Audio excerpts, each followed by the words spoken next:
boy. Welcome to the show. Dan Walters of Sacramento Bee has been on a tear lately about the state budget situation. I wish... what have you done? Spilled coffee all over. Oh, no. Can I get a couple of napkins? Then I want to hear about Dan Walters. You need a couple of bath towels, judging by the sound it made.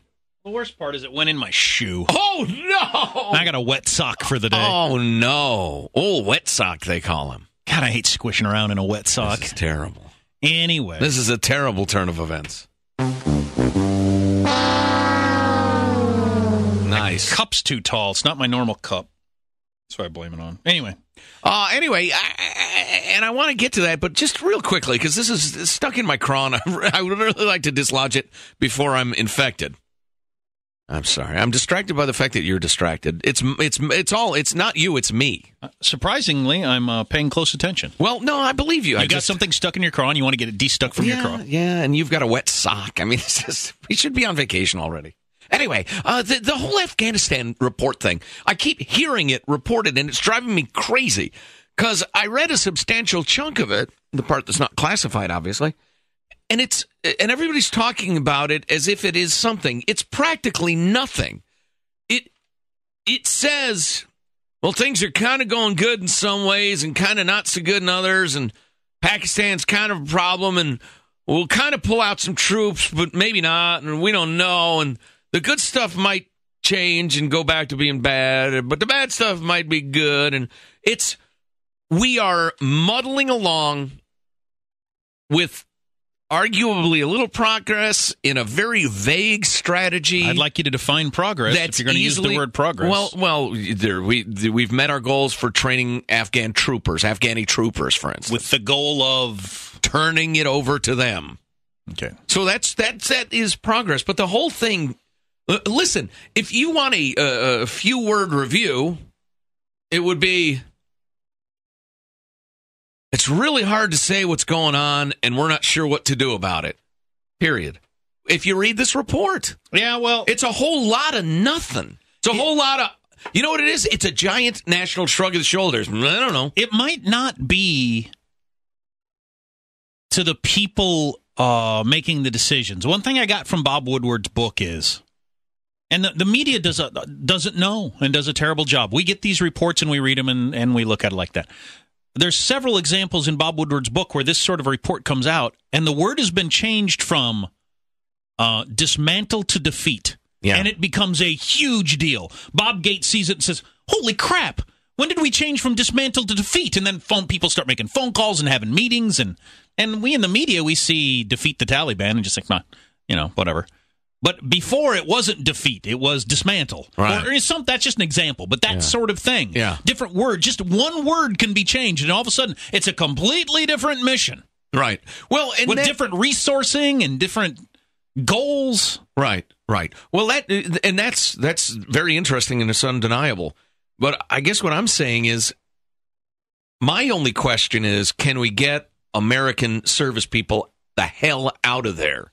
If not if we keep changing, not if reports keep coming out. Originally, it was about Al-Qaeda, and at some point in the last couple of years, one of these assessments came out and said, and so we're getting closer to defeating the Taliban. Right. And the reaction in Washington, D.C. by some, like the guy who just died, what's his name? Holbrooke had just died. It was like, wait a second.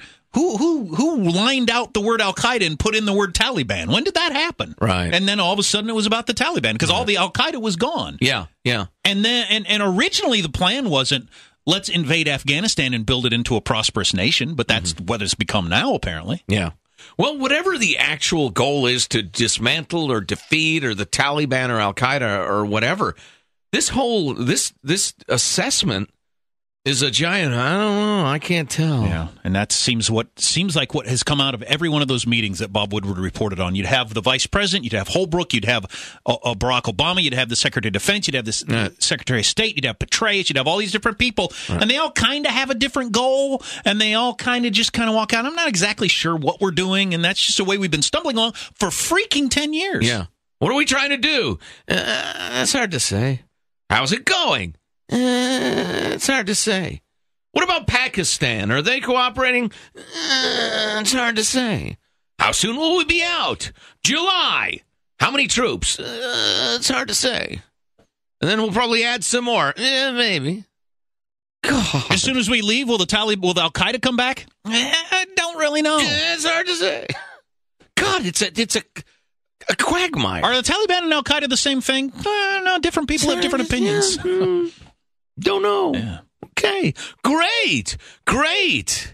So much for overwhelming force and a clear exit strategy. Holy crap. That's why maybe you shouldn't get into wars that aren't as clear-cut as, and I know I hate to be the first one of the day to do it. Oh, my God. You know what? We passed the 2-hour mark. I felt like we were on the downside of the hill, but go ahead. You land in Europe and you got to push the Nazis. You just got to beat them all until they completely give up. Push them back into Germany. Who? I've never heard of Nazi Germany. All right, then. But you know what you're doing, right? You knew what you were doing.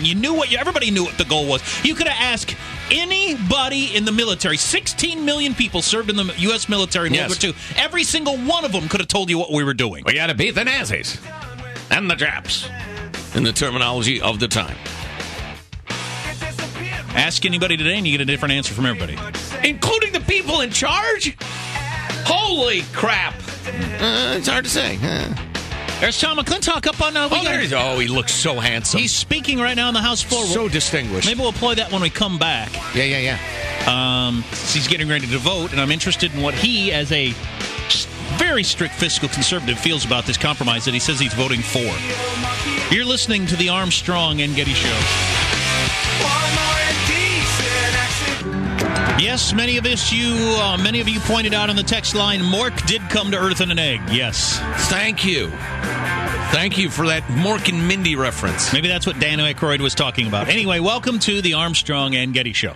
So, Tom McClintock's about to get out in the House of Representatives, is the saying, and right before him is that communist weasel dip-S George Miller from the Bay Area, congressman. And he is explaining to you exactly what Jack and I were talking about before, that, well, obviously the spending's written in stone, and therefore letting you keep a little more of your money is creating a greater deficit. And he actually, he almost states out loud that the very idea of you keeping more of your money is some great beneficent gift bestowed by George Miller and his folks.